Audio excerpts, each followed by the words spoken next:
मङ्गलं भगवान् विष्णुः मङ्गलं मधुसूदन मङ्गलं पुण्डरीकाक्ष मङ्गलं गरुडध्वज माधवो माधवो वाचि माधवो माधवो हरिः माधवो माधवो वाचि माधवो माधवो हरिः स्मरन्ति साधवो नित्यं सकलकार्येषु माधव सकलकार्येषु माधव शुभमस्तु शुभमस्तु शुभमस्तु।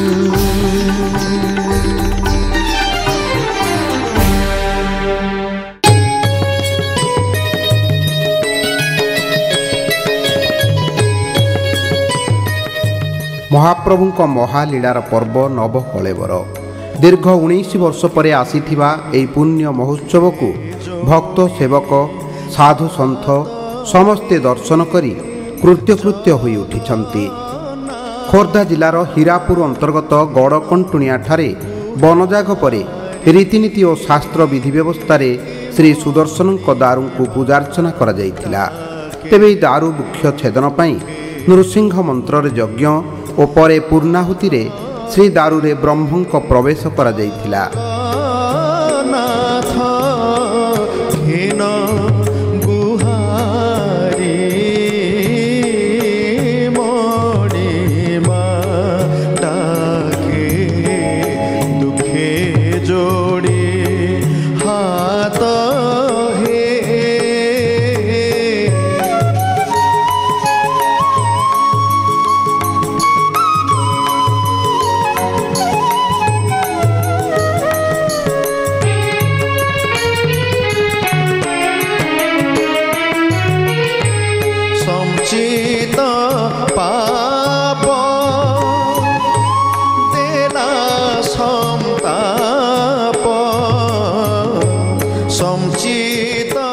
क्षत्रिय ब्राह्मण मानक यज्ञ और पूर्णाहुति परे अप्रैल 18 तारिख अपराह्न दारू छेदनर प्रारंभिक प्रक्रिया आरंभ करागला।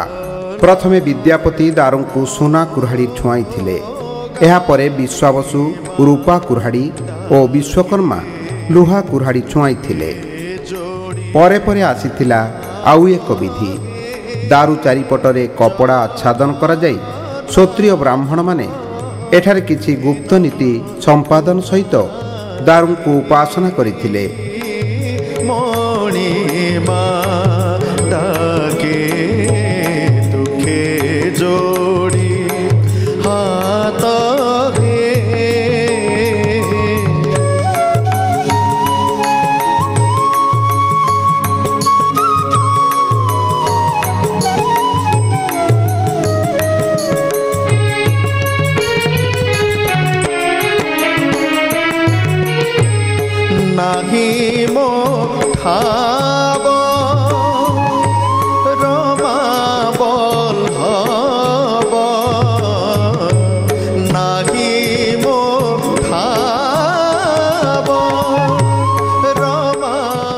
एप्रिल 18 तारिख अपराह्न 4टारे दारू छेदन आरंभ करागला। 20 जन स्थानीय महाराणा कुराड़ी साहाय्य दारू काटिबा कर्म संपादन करथिले। एही दारू छेदन दृश्य स्वचक्षुरे दर्शन करिबा पई समस्तଙ୍କ मन मध्यरे उत्कंठा लागि रहिथिला।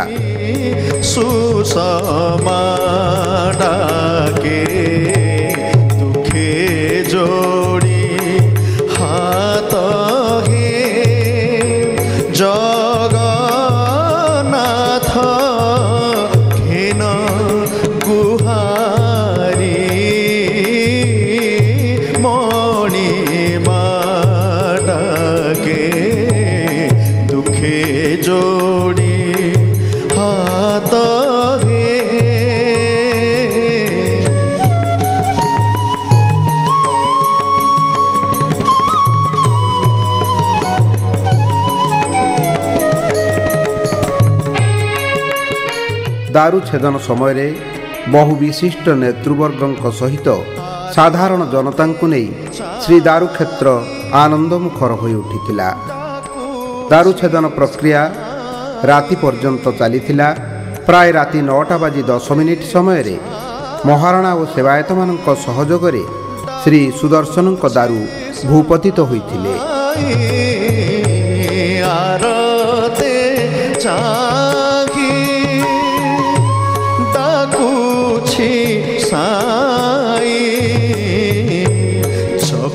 ଏହାପରେ ଆରମ୍ଭ ହୋଇଥିଲା ଶ୍ରୀ ଦାରୁଙ୍କ ଚୌପଟ କାର୍ଯ୍ୟ। ଏହାର ଶାଖା ପ୍ରଶାଖା ଗୁଡ଼ିକୁ ଛେଦନ କରିଥିଲେ ମହାରଣା ଓ ଅନ୍ୟ ସେବକମାନେ।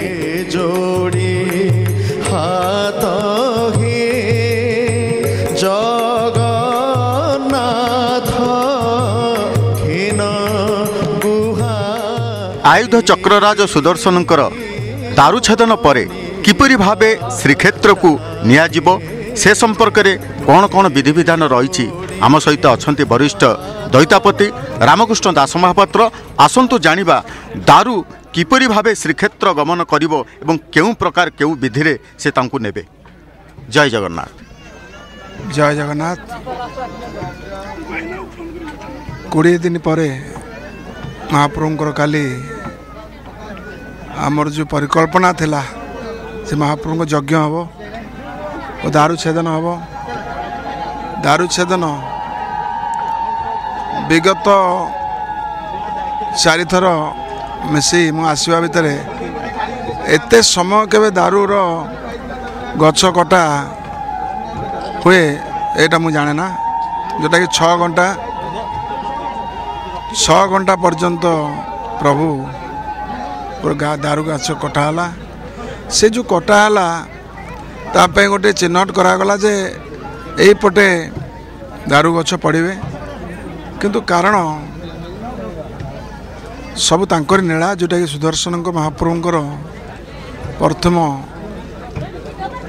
ଏପ୍ରିଲ 4 ତାରିଖ ଠାରୁ ମୁଁ ଆସିଥିଲି। ପ୍ରଥମ ସେନ ଦେଖିକି ଯାଇଥିଲି, କେହି ଏଠି ନଥିଲେ, ଲୋକ ଜଣେ ଅଧେ ଲୋକ ଥିଲେ। ତାପରେ 10 ତାରିଖ ଦିନ ଆସିଲା ପରେ ପ୍ରଭୁଙ୍କର ସେଇ ଯେଉଁ ଆମର ମୁଖ୍ୟ ନାଗ ସାପ ସିଏ ଆସି ଠିଆ ହେଲେ, ଯେଉଁଥିରେ କି ଆଜି ଯେଉଁ ଗଛଟି ଯେଉଁ ଜାଗାରେ ପଡ଼ିଛି ସେଇ ଯେଉଁ ମୁଁ କହିବାକୁ ଚାହୁଁଛି ସେ ସବୁ ତାଙ୍କ ଇଚ୍ଛାର ହଏ, କାହା ନିର୍ଦ୍ଦେଶ ବା କିଏ କ'ଣ ଚାହିଁଲେ କରିପାରେ ନା। ଯେଉଁଟାକି ଗଛ ପଡ଼ିବା କଥା ଏପଟେ, ସର୍ପ ସେଦିନ ଯେଉଁ ସର୍ପ ଦର୍ଶନ ଦେଇଥିଲେ ମୋତେ, ସେଇଦିନ ମୁଁ ଦେଖିଥିଲି ଯେ ସର୍ପଟି ସେଇ ଜାଗା ଦେଇକିରି ଯାଇଥିଲେ, କିନ୍ତୁ ଆଜି ଯେଉଁ ଜାଗା ଦେଇକିରି ସର୍ପ ଯାଇଥିଲେ ସେ ଗଛଟି ମଧ୍ୟ ସେଇ ଜାଗାରେ ପଡ଼ିଛି। ସବୁ ଦେଖିବେ ଯେମିତି ରଥଯାତ୍ରା ସମୟରେ ଜଗନ୍ନାଥ ରଥ ଉପରେ ହେଉ ରଥ ତଳେ ହେଉ କୌଣସି ଜାଗାରେ ଯଦି ଟିକିଏ ହାତ ନଗେଇକିରି ବସିଯାଆନ୍ତି, ସେଇ ପ୍ରକାର ରୂପ ଦେଖିବେ ସେ ଗଛ ରହିନେ, ଯେ ଯେମିତି ସେ ପ୍ରଭୁ ଯେ ଗୋଟେ ଜାଗାରେ ସେମିତି କରିକି ରହିଯାଇଛନ୍ତି। କିନ୍ତୁ ଶହ ଶହ ଲୋକ କାଲି ଲାଗିଥିଲେ ମଧ୍ୟ ମହାପ୍ରଭୁଙ୍କୁ କେହି ଟୋପେ ହେଲେ ତାଙ୍କର ପ୍ଲାନ୍ ପ୍ରୋଗ୍ରାମ୍ କାହାର କିଛି କାମ କଲା ନାହିଁ। ତ ସିଏ ହେଲା ନିରାମୟ ଠାକୁର, ଜଗନ୍ନାଥ ହେଲା ଜଗତର ନାଥ। ଜଗନ୍ନାଥ ଯାହା କରିବେ ମଧ୍ୟ ତାର ମୁଖ୍ୟ ହେଉଛନ୍ତି ସୁଦର୍ଶନ, ଯେ କି ସୁଦର୍ଶନ ହେଲା 12 ମାସ 13 ଯାତ୍ରାର ବିଶ୍ୱର ଶାନ୍ତି ପାଇଁ ସବୁବେଳେ ବାହାରିଥାନ୍ତି। ଆଉ ପ୍ରତ୍ୟେକ ରଥଯାତ୍ରା ବା ଯେକୌଣସି କାର୍ଯ୍ୟ ହୁଏ ସେଥିରେ ସିଏ ଆଗ ଯିବା ପରେ ତାପରେ ଯେଉଁ ଠାକୁର ବାହାରିବେ।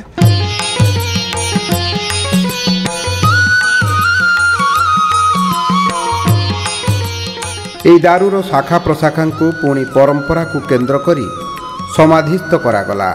ନଦୀ ପଠାର ଏକ ମହାଗର୍ତ୍ତ ମଧ୍ୟରେ ଏହାକୁ ନିକ୍ଷେପ କରିଥିଲେ ସେବାୟତମାନେ।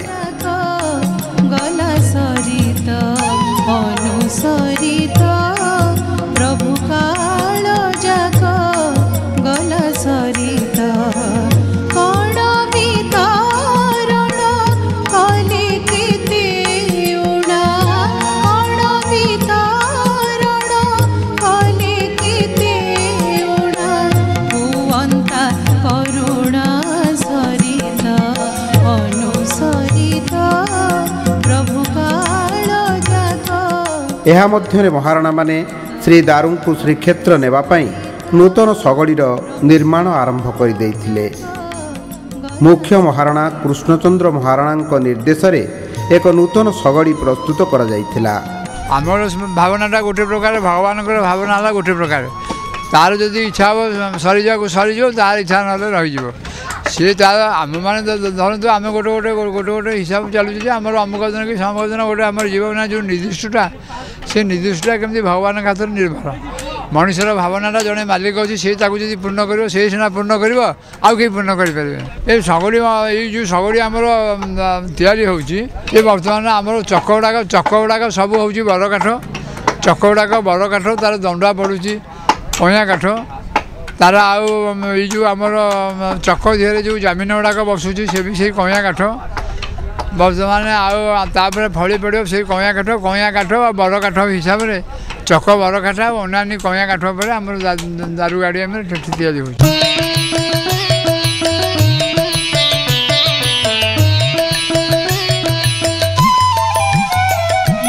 जगबंधु अंके रतन पलंके, जगबंधु अंके रतन पलंके, बहुड़िले सिंधु जे मादी। ଦାରୁଛେଦନ ହୋଇ ଭୂପତିତ ହେବା ପରେ ସମସ୍ତେ ଆନନ୍ଦରେ ବିଭୋର ହୋଇ ପଡ଼ିଥିଲେ। ଦୀର୍ଘ ଦିନ ପରେ ଏପରି ମୁହୂର୍ତ୍ତକୁ ସତେ ଯେମିତି ସମସ୍ତେ ଅନାଇ ରହିଥିଲେ। ମହାପ୍ରଭୁଙ୍କର ଏହି ଦିବ୍ୟ ଲୀଳା ଦର୍ଶନ କରି ଭକ୍ତମାନଙ୍କ ମନର ଅବସ୍ଥା ଦେଖିଲେ ସ୍ପଷ୍ଟ ହୋଇ ଉଠୁଥିଲା। ସମସ୍ତେ ଉତ୍କଣ୍ଠା ଓ ଭକ୍ତିରେ ଗଦଗଦ ହୋଇ ଉଠୁଥିଲେ। जगबंधु अंके रतन पलंके, जगबंधु अंके रतन पलंके।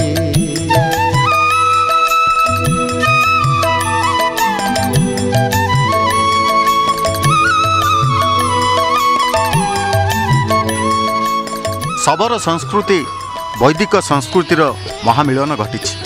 ତେବେ ଏହି ଶବର ସଂସ୍କୃତି ବୈଦିକ ସଂସ୍କୃତି ଭିତରେ ଉଭା ହୋଇଛନ୍ତି ମହାପ୍ରଭୁ ଜଗନ୍ନାଥଙ୍କର ଚକ୍ରରାଜ ସୁଦର୍ଶନଙ୍କର ଦାରୁ।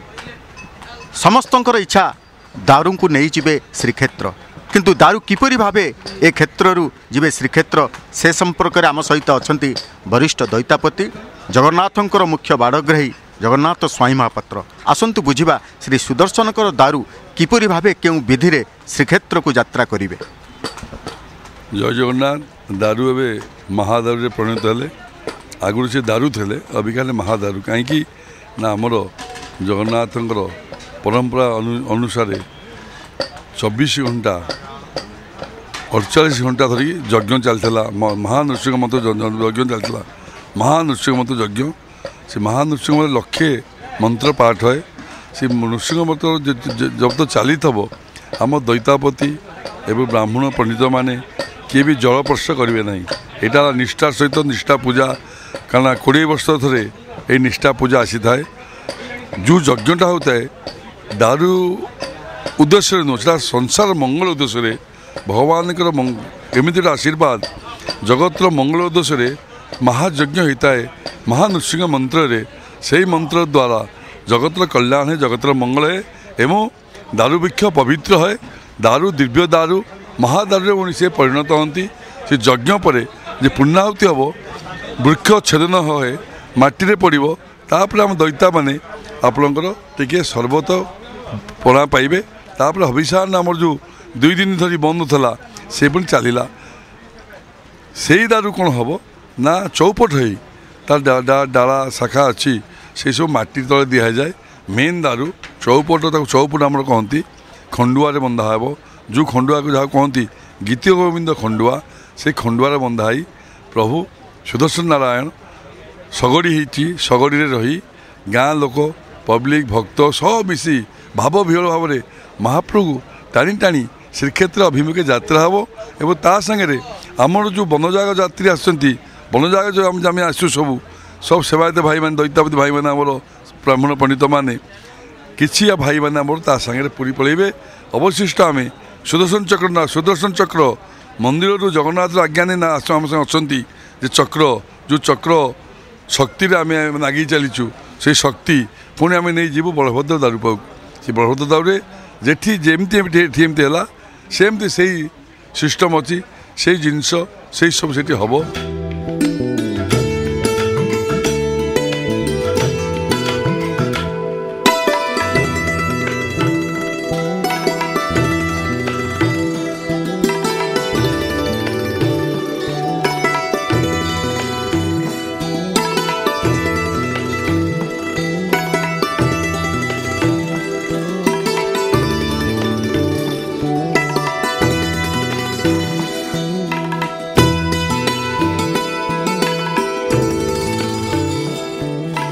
महाप्रभुंकर आयुध सुदर्शनकर दारु छेदन पूर्वर दैतापति सेवक माने अत्यंत निष्ठा भाव भक्ति श्रद्धार सह संकल्प ए व्रत को पालन करते।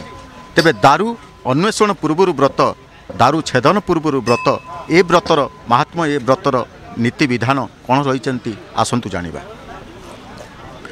ये महाप्रभुंकर जो 2015 नवकलेवर यात्रा ये यात्रा बड़ा विचित्र।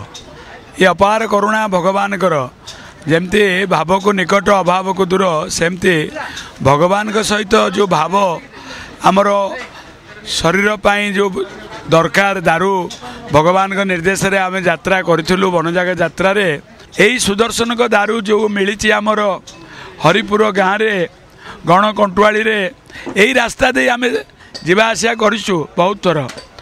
यही जीवा आसिया भितर बाटर आसला बेले आमको दृश्यमान है साप जाऊा प्राय 4:30 समय हम आम साप देखिलु। यही साप से निम्ब गछ पाखक गला आम ठिया होकर देखिलु गाड़ीर लाइट पकईलु तापर ओह्लैक आसी गछटा को टिके देखिक पलि गलु।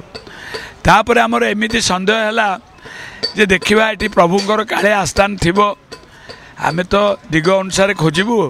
सुतराम ता परदिन सकाळु गाधी पाधी सुदर्शनकर आरती चक्र हवा परे आम ए जगह को आसीलु एवं जगह को आसी जहाँ देखिलु ता आम अक्षर अक्षर भाभी पारुनु जे ये भाया जिनस आम पाइबू एवं से भी वर्तमान आमर सुदर्शन महाप्रभु हेबे एवं ताहा ही धर्म सत्य है। भगवान एठारे थिले से निजे निजको प्रकट कले जारे मु एठी अच्छी तमे एते आड़ खोजुच कौन। सुतराम आमर एठी यज्ञ है सेठारु आम 4 दारू निर्णय करी देउली मठरू आम एठा को पलि आसिलु। एठारे ता परदिन अंकुरार्पण है ता पूर्वर 2 दिन अंकुरार्पण पर आमर यज्ञ है निराहार थिलु। काली गछ छेदन हवा परे आमर हविषान्न आरंभ है। वर्तमान यही जो दारू महादारू रे परिणत होती भगवान जी उद्दिष्ट दरकार से समस्त जिनस को आम परिष्कार करी श्रीमंदिर अभिमुखे सगड़ी द्वारा भक्त मान द्वारा ये गाड़ी जाई पहुँचब। कौन सी जान कि बलद द्वारा ये गाड़ी जीव ना सबू भक्त माने भक्ति भाव रे भजन कीर्तन सहित एक नहीं श्रीमंदिर रे रखिबे।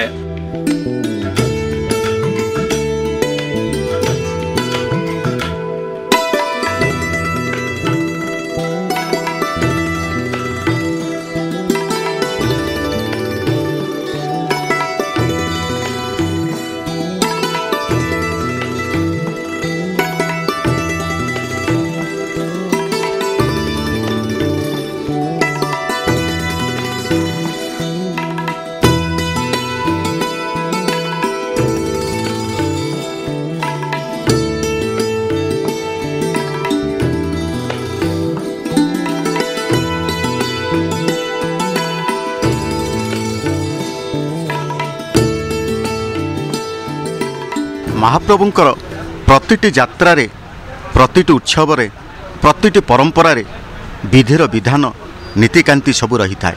अर्थात महाप्रभुंकर ये वनजाग यात्रा रे जेपरि बाहरी तिले श्रीक्षेत्रु विधि विधान मुताबक दारू छेदन परे मध्य ए विधि विधान परंपरा रही थाए। तेबे श्री सुदर्शनकर दारू भूमिष्ठ हेबा परे विधि विधान मुताबक मंत्र उच्चारण द्वारा जपतप द्वारा भूमिष्ठ होइतिले निम्ब दारू महादारू रे परिणत होइतिले जहाँ श्री सुदर्शनकर चक्रर बा सुदर्शनकर दारू विग्रह रूपे श्रीक्षेत्र रे कोइल वैकुंठ रे निर्माण कराजिबो। तेबे भूमिष्ठ हेबा पूर्वरु जेमती मंत्र उच्चारण थिला भूमिष्ठ हेबा परे सगड़िकी जीवा पूर्वरु विधि विधान रही थाए। ए संपर्क में कहवाई आम जानापी पहुँचीचे यही पवित्र क्षेत्र में सुदर्शन चक्रंकर बा सुदर्शन विग्रहंकर जोटी दारू पाई संधान मिलता से क्षेत्र में आम अच्छे आसतु जीवा आम सहित अच्छा राजगुरु अर्थात श्रोतीय ब्राह्मण मानकर दलपति प्रमोद राजगुरु तांकठारु बुझिबा भूमिष्ठ हेबा परे सगड़ी के जीवा पूर्वरु जो विधि विधान रही सगड़ी संस्कार करा जाए दारू को विदे करने पूर्व सगड़ी संस्कार पूजा अर्चना करा जाए सगड़ी को पूजा करने प्रथमे वरुण पूजा स्वस्ति वाचन संकल्प मातृपूजा वसुधारा आभोदेक पुरी गजपति महाराजंकर तीन पुरुष एवं तीन पुरुष माँकर तीन पुरुष को श्राद्ध दि जाए यहीटा हूँ आमर परंपरा तापरे नृसिंह को आवाहन करा जाए नृसिंह को पूजा अर्चना करा जाए पूजा अर्चना कर सारा पर सगड़ी टी पंचगव्य पंचामृत स्नान करी चंदन सिंदूर वस्त्र आभूषण करा जाए तापरे पुष्पमाल्य अर्पण करा जाए तापरे आरती आरती सला परे सगड़ीर मुख्य होची संस्कार कर्म होची आहुति नृसिंह मंत्र पाताल नृसिंह मंत्र 108 आहुति हैला परे से सगड़ी को संस्कार कराला बोली धरी नि जाए यही हूँ आमर परंपरा आउ अन्य किछि प्रथा नहीं यही हूँ आमर परंपरा सेवा एवं यहाँ ही करा जाई अछि। जय जगन्नाथ जय जगन्नाथ।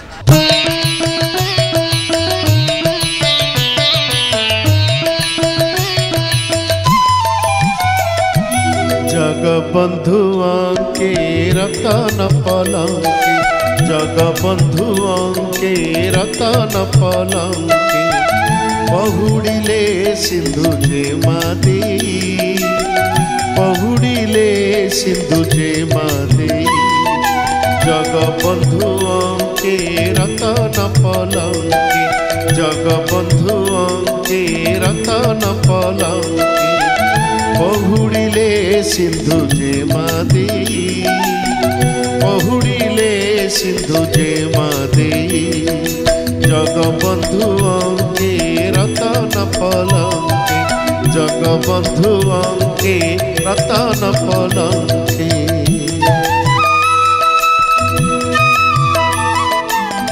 बारमासरे तांकर खाली लीला आउ लीला आउ एई नवकलेवर सबु लीलार ऊर्ध्वरे महालीला महाप्रभुंकर एई लीला दर्शन करी आपण धन्य होई उठंतु आपणଙ୍କୁ सेई करुणामयଙ୍କ करुणा प्राप्त हेउ एतिकी प्रार्थना।